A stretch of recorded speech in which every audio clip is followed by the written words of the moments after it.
Hey, it's me, finally back. Very, very much overdue for this video.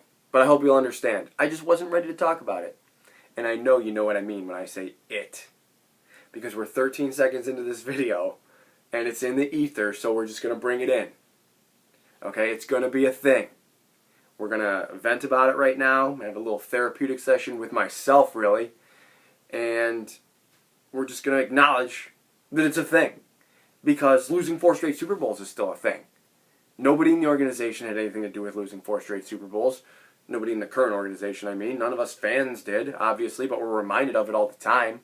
You know, and the way that social media has progressed over the years certainly wasn't a thing in the early 90s when the Bills were going to 4 straight Super Bowls, but it is now. So we're going to be reminded of 13 seconds all the time until the Bills do something otherwise, and really that do something is, I mean, at the very least, beat the Chiefs in the playoffs. At the very least. We're going to be reminded of this. It's not going anywhere. And, you know, we're just the fans. So the organization has to realize that as well. That, you know, it was a thing for the Super Bowl losing teams of the 90s. This is the obstacle for the current Bills. It's right now it's 13 seconds until it becomes something else, until they put a ring on it, honestly. Or at least, like I said, at the very least, beat the Chiefs in the playoffs. Because everyone saw the game. Literally everyone. It's been touted as one of the greatest football games ever played. Not even just playoff games. One of the greatest football games ever played. And if you watched it for the first, 2.5, 3 quarters, you probably wouldn't think that. But the way it ended with, you know, the 3 lead changes in the end, in the final 2 minutes, and then the Chiefs tying it in under 13 seconds, going to overtime, winning it in overtime, sparked a lot of conversation about overtime rules and whatnot. You know, there's a lasting impact on the league. So we got to get it out. Let's get it out. Okay, I'm just gonna put it out there, and I don't really know where I want to start. I might want to start kind of at the end a little bit, with an overall thought, and I want to preface it by saying I don't want Sean McDermott fired. I do not.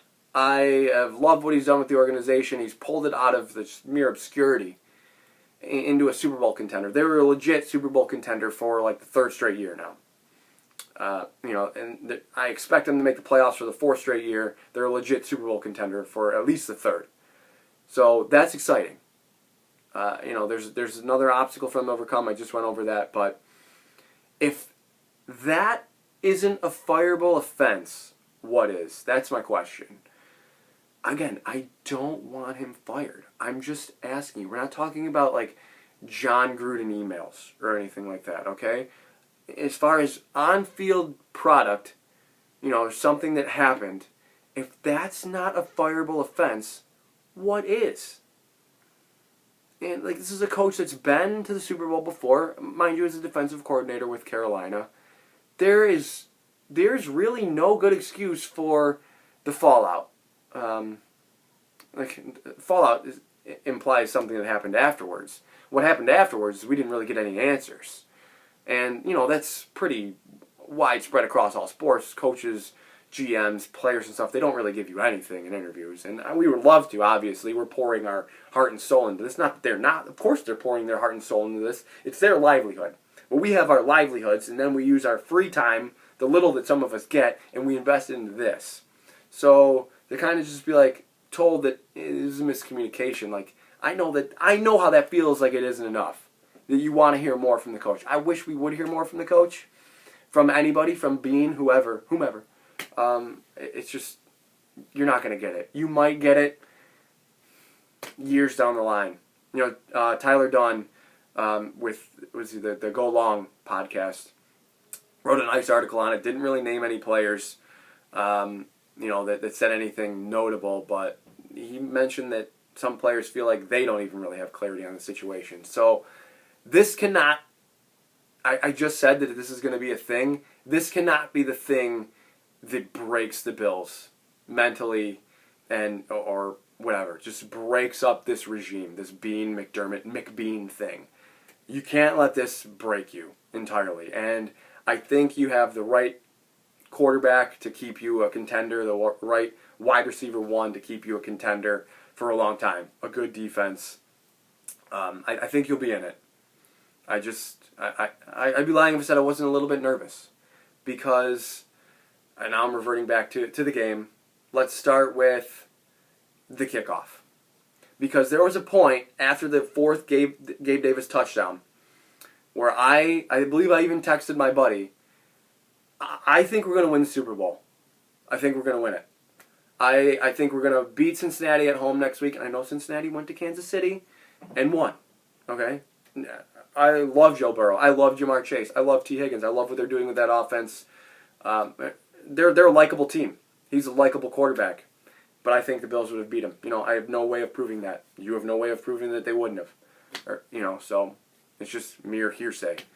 But, once Tampa lost earlier in the day to the Rams, I thought, like, man, this is, the Packers had already lost the day before to the Niners. It was like Rams-Niners against, and then like Bills-Bengals. I'm like, the Bills are the best of these four teams. I'm having all these thoughts. I'm even thinking about going to the airport, tailgating plans for the AFC Championship. Like, I'm thinking all these things are running through my head between Gabe Davis's fourth touchdown and the kickoff. But then what happens on the kickoff? There's a touchback. Why? All we've gotten from Coach McDermott is that there was a miscommunication. Well, Heath Farwell lost his job. I think that he might have lost his job, maybe even on the plane ride home, but we just didn't get wind of it until a little bit later. I want to know why. I would love to know why. Did McDermott tell Farwell to kick it short and trust the special teams unit to cover the kick and waste, maybe 4 seconds off the clock? That's the broadcast even brought that up. I think Tony Romo brought that up. They should kick it short and try to take some time off the clock. The Chiefs could have put Tyreek Hill back there, but they didn't. They put Byron Pringle back there. He's a speedster of his own. But trust your special teams unit to cover a kick. You can make the joke to the home run throwback in 2000. It's whatever. Just cover the kick. Kick returns are so rare now in the NFL. The blocking rules are different. The rules are just different. So trust your special teams. Yes, they should have kicked it short. I don't think I was at the time. I wasn't even really thinking about it. I was like, oh, they kicked it deep, whatever. They're still in great shape here, and we're going to talk about that too. But what did Farwell tell Tyler Bass to kick it deep?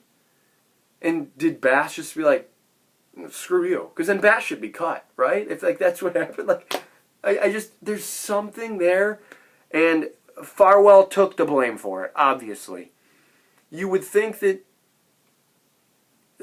Bass wouldn't just be like, blow off the coach's orders and kick it deep. There's no way, right? There's just no way.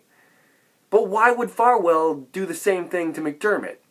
I don't know. This is one of these questions. This is one of the questions that I alluded to earlier. Like, all we've gotten is, it's a miscommunication, and that falls on me. And okay.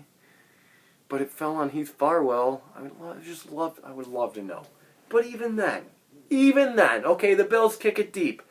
The Chiefs have the ball at the 25-yard line with 13 seconds left. They're made here, right? Like, you're in great shape.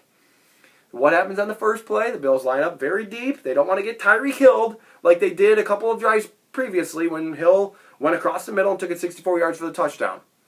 The Bills were fortunately able to answer with the Gabe Davis touchdown and take the lead back, but that had to be running through their minds. The amount of success that Gabe Davis and Tyreek Hill had against them. Every time they play each other. But they line up deep. The Bills call timeout. They see how the Chiefs line up. They call timeout. They come out in the exact same thing. Everyone knows this play. You know what's happening. They're going to throw it short to Tyreek Hill and try to get some yardage, and that's exactly what they did. They gained, I think it was like 19 yards. Just giving up for free. Timeout. 8 seconds left. It just took 5 seconds. Like, they're going to get a pretty good look at this now. Next play comes up, same thing. Line up deep, and they call timeout to see how the Chiefs are lining up. They come out of the timeout, and they line up the exact same way. And then we get this mic'd up situation where Mahomes is like, do it, Kels, do it. Like, it's just so obvious. Kelsey's lined up over there almost by himself. Levi Wallace is playing very far off, and he literally just runs. Snap, run, catch, slide, timeout, field goal. Like, I don't want to say it's unforgivable. I don't want to go that far to say it's unforgivable. But man, like, what did they talk about during the timeout? What could they possibly have discussed? And decided that, like, yeah, we're going to go with this. I've talked about it. I did it. The best thing that came out of that game was Josh Allen. 397 total yards. 329 rushing, 329 passing, 68 rushing, 4 passing touchdowns. Doing it without using Diggs and Knox like he did in the regular season game against the Chiefs. They were torching the Chiefs in the regular season with Diggs and Knox, and Emmanuel Sanders had a long touchdown. And the three of them combined for 6 catches for 31 yards. It was Davis and Beasley had a nice game, 6 for 60. It was a Josh Allen game. If anything came out of that, it should be that, hey, Josh Allen is clearly one of the best quarterbacks in the league. You might be looking at me like, hey, Greg, I've heard you criticize Josh Allen before for, late game, needing that late game throw. Hey, we needed one more throw. You had a great game. We needed one more throw. You got it. You got it from him twice. Okay? It's not his fault the coin didn't come up. It's not his fault the defense couldn't hold on for 13 seconds, whatever. This might sound critical. I don't know. I'm just... Not of Allen. I just meant, like, if this first, 10 minutes, 11 minutes of the video sounded super critical of the franchise, I don't mean it to be. I want to know. I just want to know. I don't think it's asking too much. Anyway, I'm going to transition on to free agency and stuff because I didn't really feel reinvigorated with football until the Bills signed Von Miller. Now, what does that mean for the Bills? It gives them the elite pass rusher of the 2010s, like the very elite pass rusher of the last decade, and that's really what they've lacked. They couldn't get to Patrick Mahomes. They technically sacked him 2 times in the divisional playoff game, but sacks were a problem. A.J. Epinesa didn't blossom like they had hoped. Boogie Basham has been a healthy scratch at times. Ed Oliver is eating double teams, and Gregor Rousseau, jury's still out. Rousseau might turn out to be a good player, but they were trying with Mario Addison, trying with Jerry Hughes, and they were only getting so far. So they go out, they get Von freaking Miller. Okay, that's big. He chooses Buffalo over re-signing in L.A. Did they throw the bag at him? Absolutely, they threw the bag at him. And you have to do that sometimes. They did it with Mario Williams as well. Mario was fantastic in his at least 3 years. He played in Buffalo for 4 years, butted heads with Rex in year 4, but he was fantastic for the first 3. I'm expecting similar results from Miller as well. I think it's naive to say something like, "Oh, this could make Rousseau and Epinesa better players." Like, it could. They have somebody, this icon to learn from.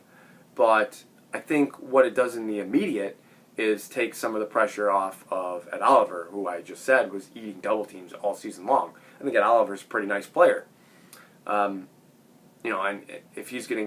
if Von Miller's there now, he's presumably going to see less double teams, and that could open things up for him. People like to say, oh, it'll open things up on the other side for Epinesa or Rousseau or whomever.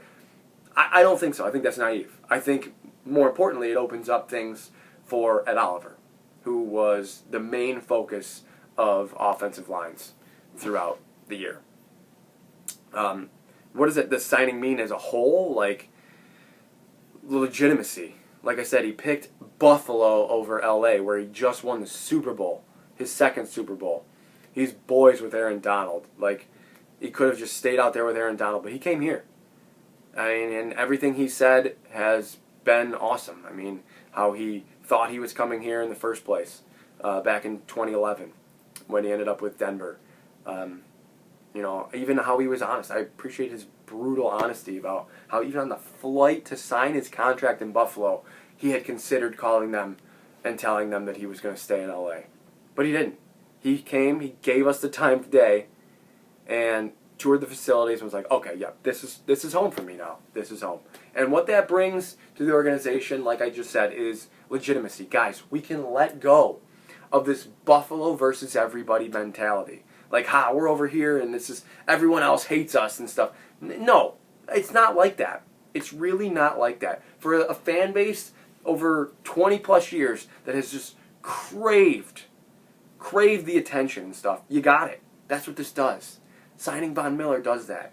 You have a 2-time Super Bowl champion, a Super Bowl MVP, first ballot Hall of Famer that chose you.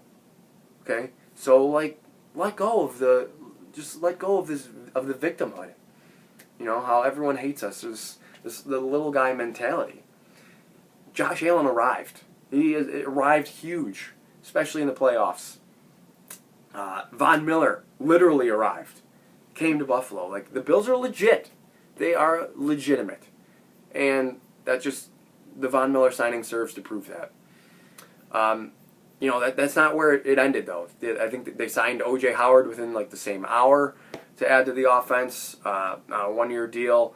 The first signing was Roger Saffold. They brought in Jamison Crowder to replace Cole Beasley, who was released. You know, the J.D. McKissick thing didn't work out, but, like, I'm not worried about a check down back, to be honest with you. They go out and get Duke Johnson anyway. So I think you'd be hard-pressed to explain to me how the Bills got worse on offense. They certainly didn't get worse. You know, they replaced a slot receiver with a younger slot receiver with a little bit, you know, less mileage, I guess, so to speak, on him. I've loved Jamison Crowder. I've loved Crowder since he was with Washington. I liked him with the Jets. I think that if under the right quarterback and the right offense, I think he's poised to thrive. You upgraded at left guard by bringing in Roger Saffold. You have another threat at tight end with O.J. Howard. You have pass-catching back ability with Duke Johnson. You didn't stop there. You addressed it again in the draft, which I'll talk about in a second. But I do want to talk briefly about the defense. The defense, mostly everybody coming back, but they throw in a couple of free agent defensive linemen. Daquan Jones, Tim Settle. They bring back Jordan Phillips. They bring back Shaq Lawson. Like, this is exciting for us. Like, another thing for legitimacy. Jordan Phillips was like, man, my heart wants what it wants. And it wants Buffalo. Shaq Lawson, same thing. These guys wanted to come back. They love it here. They love the organization. They love the city. They love it. They love us. It's awesome. It's really an awesome feeling because for years, obviously, it was like pulling teeth to get free agents to come here. They came if the Bills overpaid for them and everything, and it's relieving. I mean, there's a freeing feeling, a liberating feeling to it, to be honest with you. So the Bills addressed the defensive line. They brought in, literally 5 new linemen. Phillips and Lawson have been here before, but Daquan Jones, Tim Settle, and Von Miller. They're like, okay, we got to remake this defensive line. They cut Star Lotulelei. They got rid of that. They got rid of John Feliciano. They got rid of Cole Beasley, as I alluded to earlier. Did I miss anybody there? I'm sure that I missed somebody. Levi Wallace left for Pittsburgh. But, you haven't seen the big name leave yet. I think this might be the year. Like, these windows, they come and go. Okay, like, they open quick, they close quicker. So it's not like anybody on the Bills is getting really younger. They have a couple of contracts coming up. Poyer's coming up. Tremaine Edmonds is coming up. Ed Oliver's coming up. Dawson Knox is coming up. You haven't lost a big-name player yet to free agency because you have the big quarterback contract with Josh Allen. You have the big receiver contract now with the extension given out to Diggs. You haven't lost the big player yet. But you gave the big contract to Von Miller as well. It's coming. I don't know if it's going to be Poyer, if it's going to be Edmonds, it's going to be Oliver, it's going to be Knox. Could be any of them. I think Poyer, that might be problematic. I think he might be pricing himself out of it. He's 31 years old, to be 32 next year. You hired Drew Rosenhaus. I mean, how many agents do sports fans know?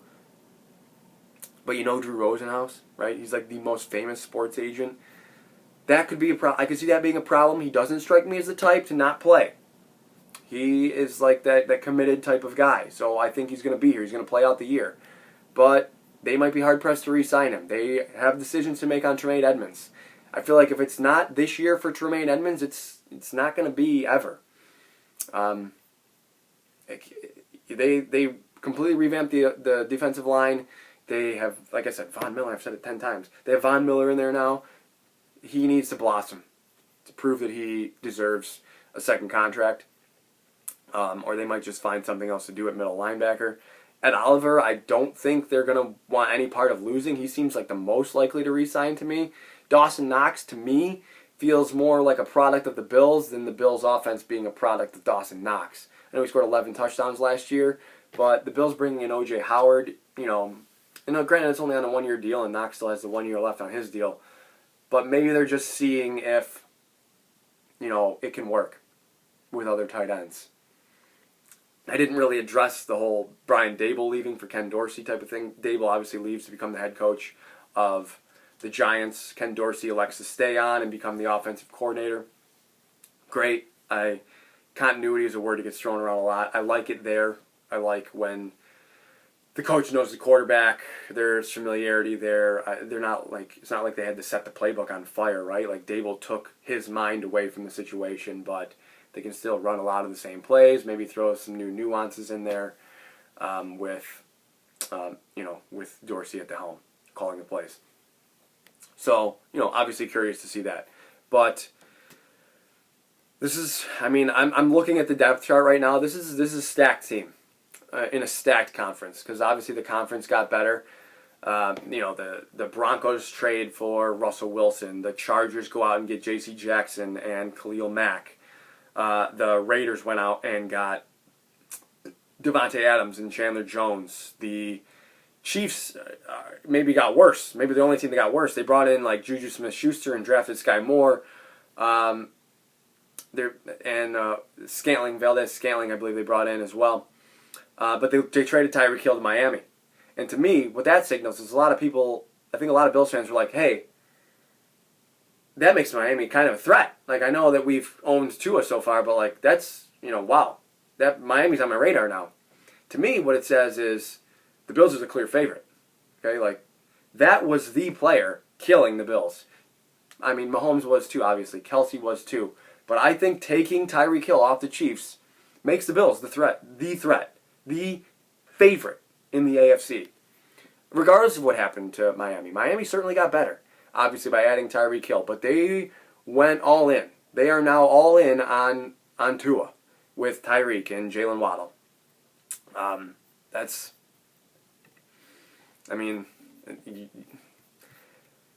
still Tua. I know his completion percentage was great. He wasn't really throwing a lot of passes, or not a lot, but deep passes. They brought in Chase Edmonds, Raheem Mostert to help him out. They kept Mike Gesicki. I don't know what to really say about the Dolphins. They have a new coach as well. They're a wild card. They're for sure a wild card. And I don't mean like a wild card team. Definitely. I just don't know what to expect. I'll tell you a team that does have more questions than answers to me right now is the Patriots. What did they do? I really don't know what they did. They kept Devin McCourty and James White and Trent Brown. And they brought back Malcolm Butler for J.C. Jackson. And they traded Shaq Mason and lost Chase Winovich and Van Noy and, Gunnar Olszewski. They lost him too. What are you doing? To me, they're not a threat. Non-threat.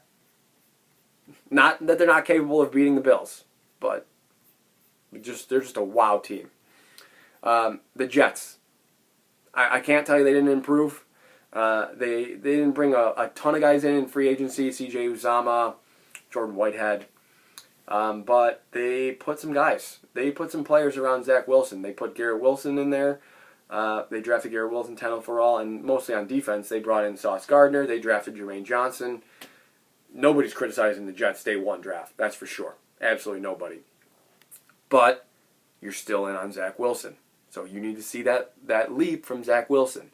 The Bills have the most solidified option at quarterback, and, until shown otherwise, that's what makes them the favorite to me. I only really talked about the AFC West when I talked about the AFC improving. I just talked about the AFC East.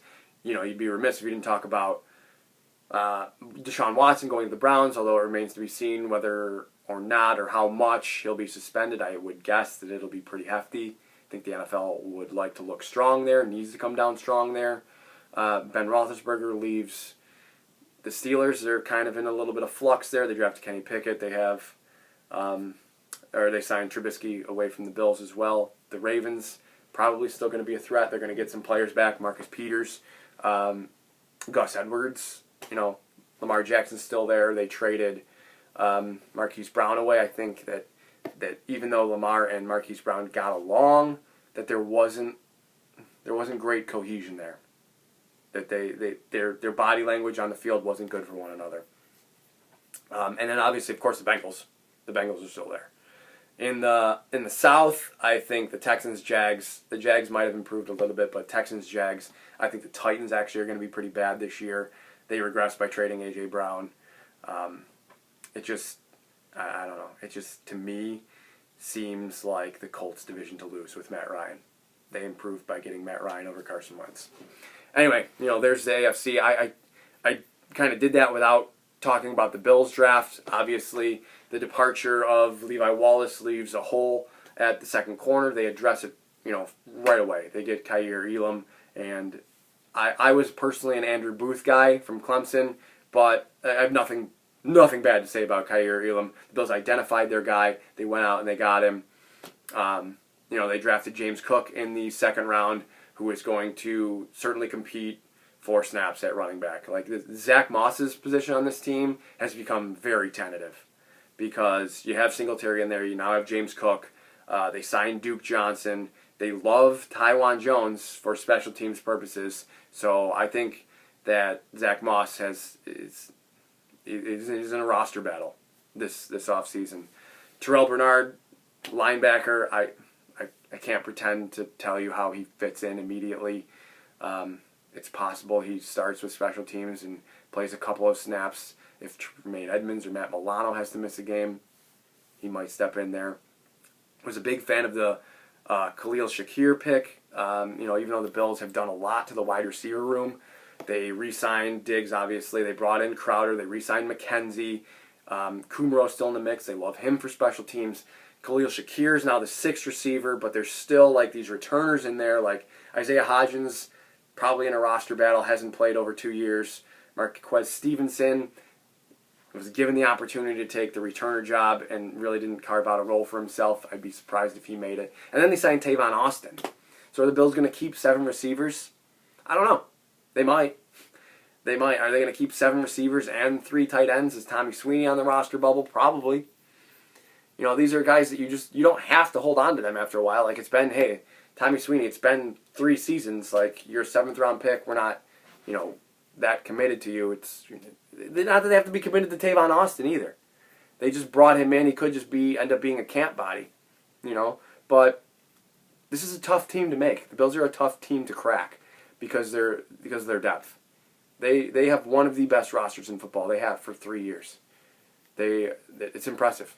That's why I talked about it near the beginning of the video. I don't want Sean McDermott to go anywhere right now because he has done a tremendous job with roster building, him and Brandon Beane, developing talent. The one place they've struggled has been defensive line, but they addressed it. They brought in 5 free agents. They haven't drafted well there necessarily. Oliver, maybe. Rousseau. Oliver's a nice player. Rousseau, maybe. Rousseau's still a maybe. Epinesa and Basham, I would say, you have to say they're trending downward a little bit, right? I think you would have to say that. But there's still opportunity for them to grow, of course. What haven't I talked about? The schedule, I guess. You're getting the legitimacy. Again, on the legitimacy point. Rams. Opening game. Bills-Rams. The Bills are a draw. Okay? Our home opener is a Monday nighter against Tennessee. We're getting a Sunday night home game against the Packers, against Aaron Rodgers. We're getting a Thanksgiving game against Detroit for the 3rd time in 4 seasons on Thanksgiving. The Bills are here. Okay? They're a Super Bowl contending team. I have to cut this video off. I can't talk anymore. It's been almost a half hour. It's my longest video in history. Guys, I hope that if you came this far, that you were entertained by this. Because I've been sitting here talking to myself, to my iPad, for a half hour now. And I guess that's what podcasts are. The one player I didn't address, Punt God. And you can visit my Twitter account for my thoughts on that. Nothing personal against the guy. Just don't think anybody would have cared if his nickname wasn't Punt God. Not that he can't be an asset. I just think that wanting somebody for their nickname is shallow. And that's that. Guys, hit me up on Twitter. My Twitter handle and YouTube username are the same. I am going to be taking another couple month hiatus here during training camp, but I will be back to talk to you week 1 against the Rams. And I'll see you in LA if you're going. Enjoy the rest of your summer. Above all else, as always, go Bills.